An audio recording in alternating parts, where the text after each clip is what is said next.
Yes. Ooh. So. Oh no. All right. Anyway. All right. So this is an experiment on host to host. Instead of doing an email interview with another host, I have another host right here. You guys might not recognize him. This is James. What's your last name? Harmon. Harmon. James Harmon. He is the other half of The Mummy and the Monkey. We already did the interview with Janet J. Our first one of the host to host, and now we have her lovely co-host. Thank you. Yes, he's usually wearing the ape mask.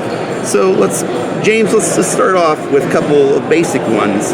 First, why horror hosting? And two, let's hear about the monkey. How'd the monkey come to be? And that's a couple of good questions there, Bobby boy. Let me see. Why horror hosting? Well, the short answer is why not? I don't know. It's just something I've been fascinated about ever since I was a little kid growing up in Cleveland, Ohio. We had some horror hosts in the 70s when I grew up. In the 80s, it was Houlihan and Big Chuck show.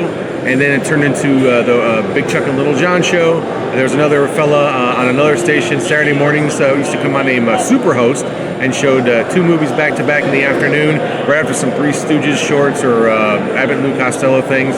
So, and another guy, The Ghoul, was also on Cleveland radio, and he was our TV, and he was a predecessor, or it came after another guy from the '60s, which I didn't see, named Ghoulardi, which a lot of people in Cleveland and maybe that know a little bit about horror host history know about, because he was pretty important guy in horror host history. Anyway, so I grew up in Cleveland watching these guys, and just always was fascinated by and here's what it was. When they did these shows, they were very low budget to no budget shows. And when they did these things, they made it look like anyone could do it. So I really got that vibe, and I felt like that's something I'd like to do. Love the B-movie genre. And the whole schlocky thing kind of clicked with me even as a little kid, and even to the point where I would build what I called sets, because all these guys seem to have some sort of a set behind them, whether it was a collage of monster movie posters or a dungeon scene. You could tell it was made out of like 3 giant pieces of what looked like to me as a kid cardboard. Yeah. And they glued everything on it. But I would make miniature ones out of the backs of notebook paper. On the back of a notebook paper, there's just that cardboard piece to keep it stiff. I would take 3 of those, tape them together, and cut out stuff from comic books like monster pictures and monster magazines, and make my own little miniature sets. I don't know why I would do that, but but I would fantasize on being a horror host. And years later, walked into a Goodwill or some sort of thrift store, and there was a plastic ape mask just sitting on a shelf. And it was a hinged jaw, just the weirdest looking thing. I still have it. I looked at that and said, hey, I'm going to make that into a character. And this was in the early 90s. And I just came up with this name, Grim Gory. I don't even know where that came from. And it just popped into my head, sounded right. Glued some fur onto this plastic with just a plastic mask. Glued some fur onto it. And on videotape, just did some of my own little shows just for myself. And I just had this character for a long time. And then you got to fast forward to 2013 when I met Janet. And I evolved the character into a more solid figure with the background and everything. And I actually did a couple of shows as Grim Gory when I lived in Rhode Island a long time ago in North Providence. They had a cable access station there that you could send shows into, and by law they had to show them because that's the way cable access used to be. There was a special, what they call it, time when they would show stuff for anyone would send in, as long as it wasn't too racy or whatever. Right. And I had 2 episodes that showed on there. This was like in the early 2000s. No one really saw them, but I do have them on tape, and maybe release them one day. Who knows? Yeah. No, I understand with you on the public access thing, because back in the 90s, Columbus, we had public access, and this was like right after Mystery Science Theater ended. Yeah. And I was like, okay, we can't let this die. We got to keep this going. So I actually had gone through, we scripted out a whole Mystery Science Theater-esque show on public access. We'd gone in, we'd done the initial testing of the chroma key, and we had the movie all ready. We were all set to go. And then Columbus changed the public access laws, and it just got pulled out. Yeah, I remember it was pretty much anything goes. Pretty much. I mean, New York had some really racy cable access shows. hosted by strippers and stuff like that, and there'd be nudity and everything.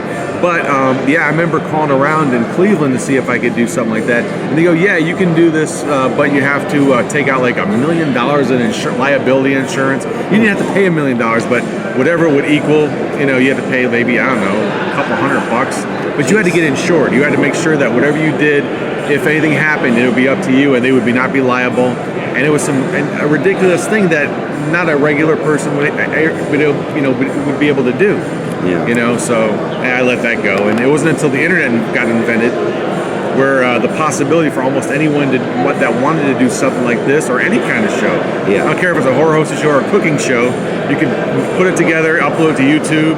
And now the possibilities have opened up even more over the last few years. So, yeah. Okay, another question for you. Yo.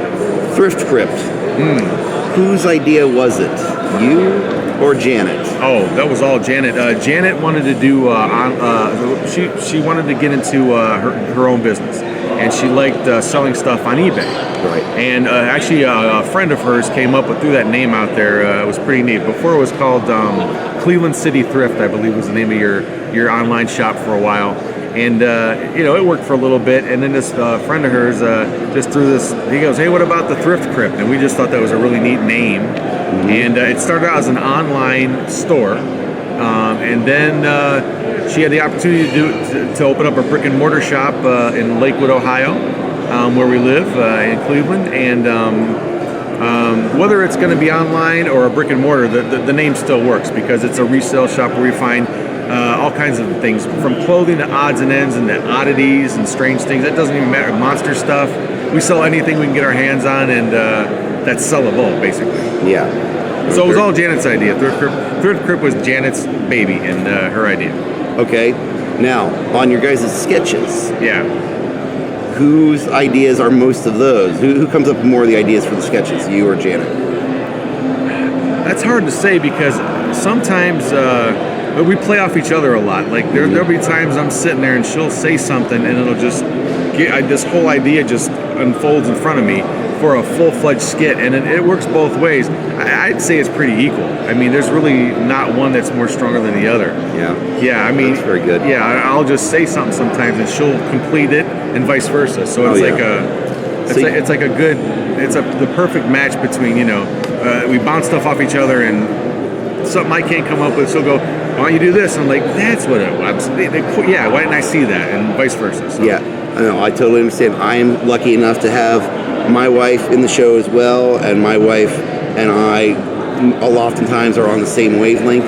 One thing that she'll talk about is, because when we did the 24-hour meme marathon, the Memathon, I was trying to think of the trailer to come up for it. How was I going to advertise it and all that? Mm-hmm. I walk into the shower, and while I'm in there, she's in the bedroom, and I'm like, and I come out of it, and I go, "Honey, I got it. I know how we're going to do it." And she goes, the Return of Star Wars trailer from the 90s? And I'm like, yeah. And it's like, we had no idea how she picked up on what I was thinking.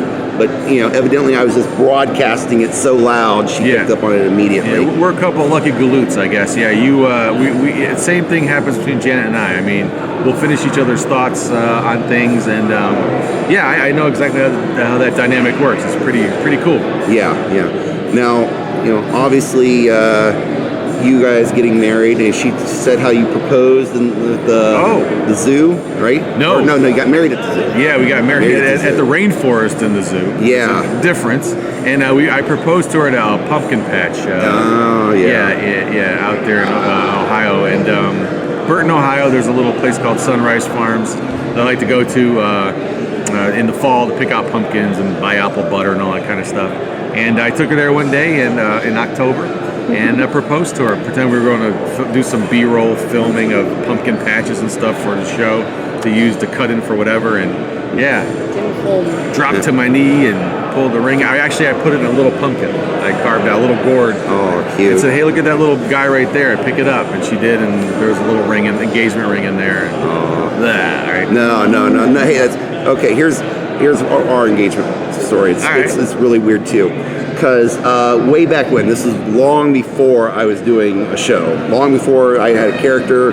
This was way back. And what I'd been doing was Mel had been part of a group. We'd been going through watching a movie a week from 1973. Okay, interesting premise. I like that. Well, it was my birth year. Okay. So it was like, okay, let's go through a different movie, and we ended it with Invasion of the B-Girls. Oh. And for Invasion of the B-Girls, since it was the last one on this one, I rented out a movie theater, really cheap movie theater. Wow. Well, it was very cheap. You know, there's nobody there, so Great it was idea. like really easy for me to rent it out.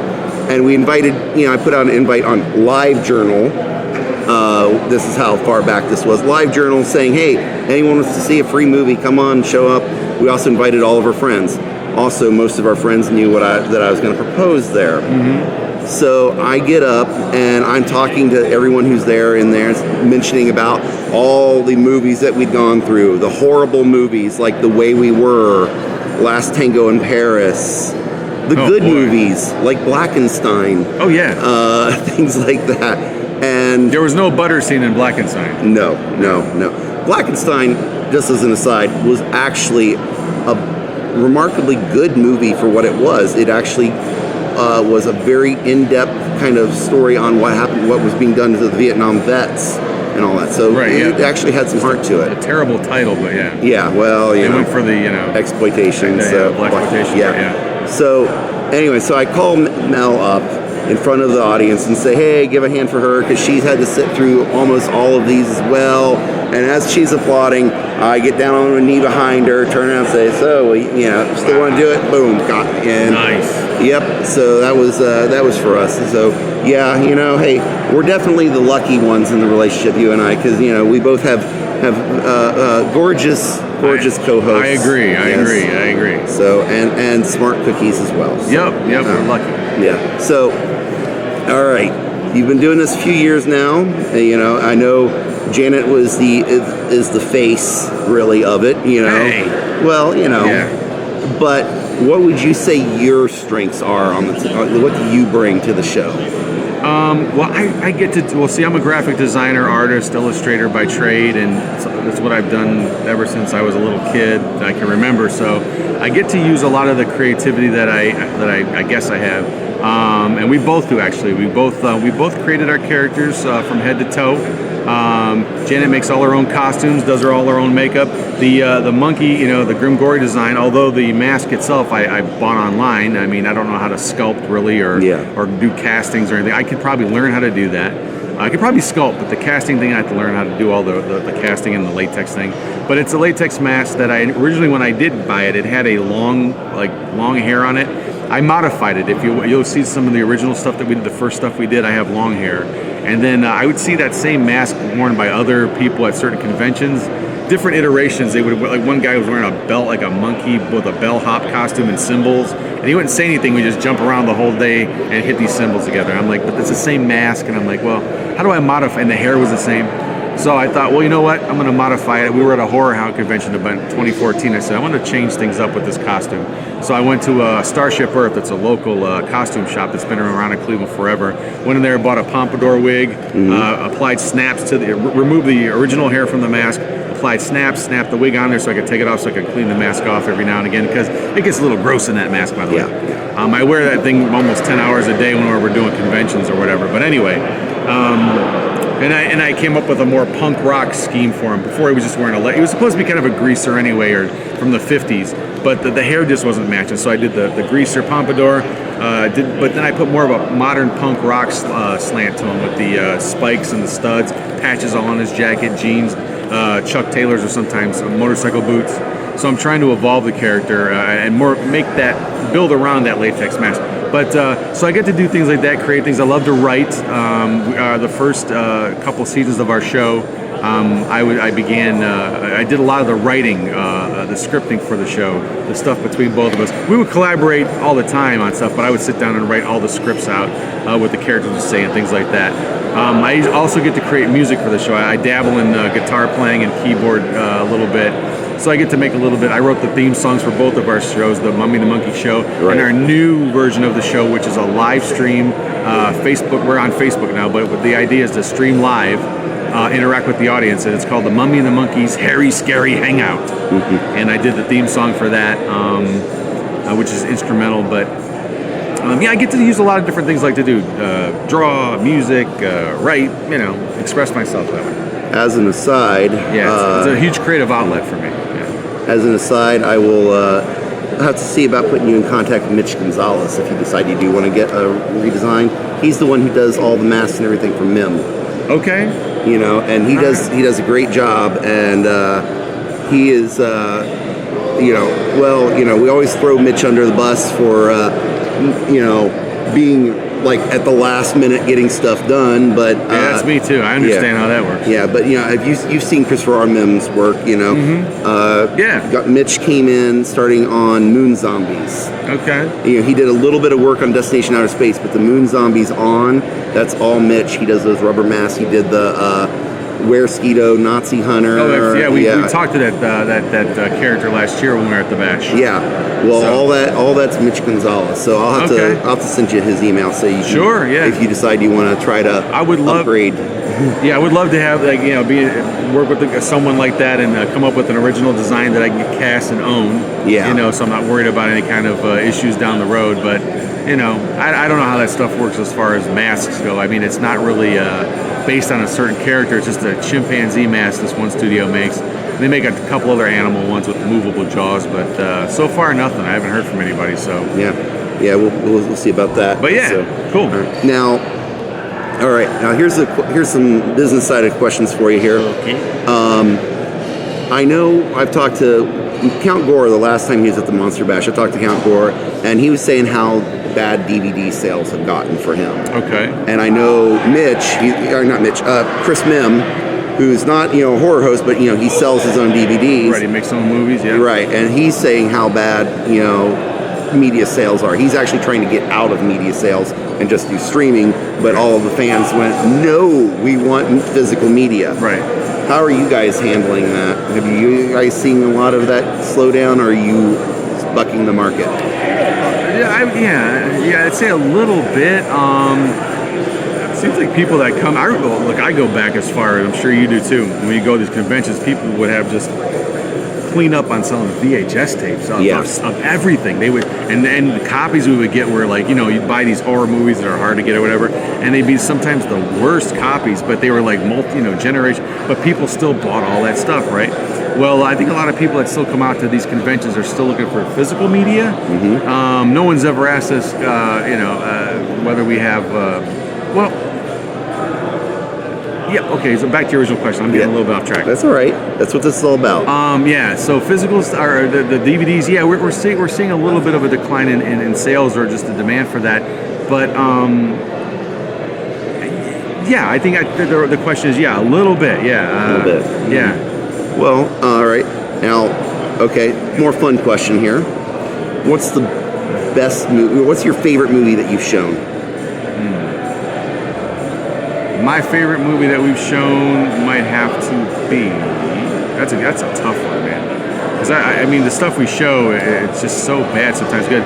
Well, so maybe I'll do two categories. One I'll do, because we've shown a couple independents on our show. An independent movie we showed on a second season of our show is called, and you've shown it too. Yes. It's the Michael Butt classic, Vampire Ticks from Outer Space. That movie has a special place in my heart. It's just one of these movies that when I saw it, it stood out because, you're probably like me too. All of us, we watch a lot of stuff, right? We watch, from Hollywood to, the indie stuff. And there's sort of even bad movies, there are just really bad that you wish you can get that time back, and you never will.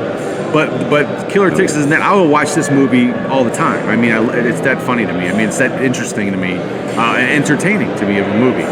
So I would say that one, and just the run-of-the-mill movies that we show.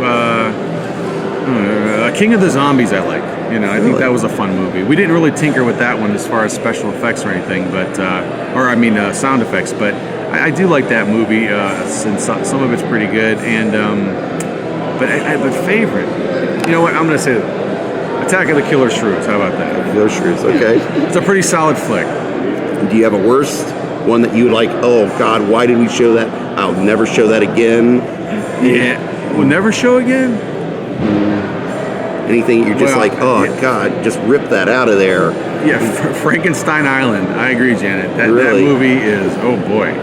I have no idea who crapped that out. And I think the more entertaining thing, I would love to have been there and to see how people would, wrangle these people to do these movies. What was said around it? I think that's what I would love to have, some sort of documentation of that. Like, because these are people that did they ever look at each other and go, what the hell are we doing? What is this crap? Past that. I'm sure they were passing stuff around to get through these movies. Who knows? But yeah, Frankenstein Island's pretty big. Okay. So, all right. I guess just in closing here, we'll close out here in a minute. So,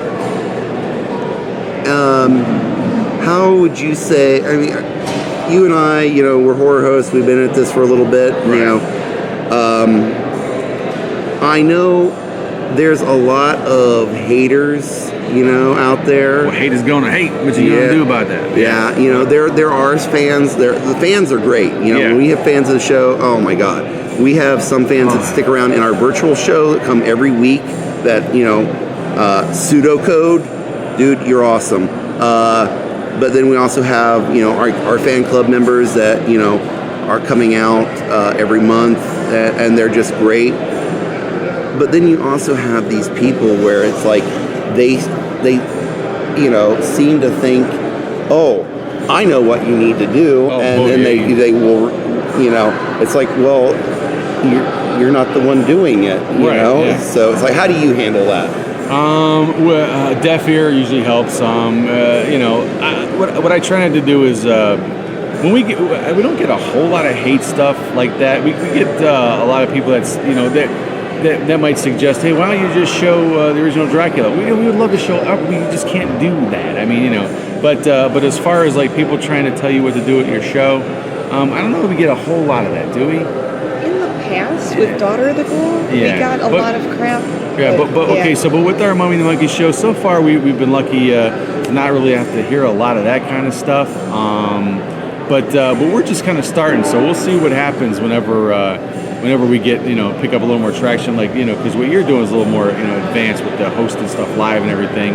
But what you're doing at least is a little bit different than just going straight to, a physical media type of program or, whatever, the popular thing is now. Well, that's what we're trying to do with the Harry Scary Hangout. Janet and I were trying to kind of combine, bring together the idea of the genre, horror-hosted movie with what people are doing now, and that's watching stuff streaming online. Right. So we're trying to combine that, and you sit there and you can chat with people, hang out, and the incentive is to be there live on the Friday night when we broadcast at 10 p.m. So you can hang out with us and talk to us because we talk back, we chat with you in between the movie. So, you can always watch it, the archive thing on Facebook or wherever we're going to stream live. But the incentive is to be there just like you were on a Friday or Saturday night, wherever you grew up with your favorite horror host. You plunked on. They were on, not live. We knew it was taped, but it aired for the first time that night, and you had to watch it. And that's what we're trying to do with Harry Scary Hangout. So cool. All right, well, that's great. Okay, so go ahead and hit that button. We're good there.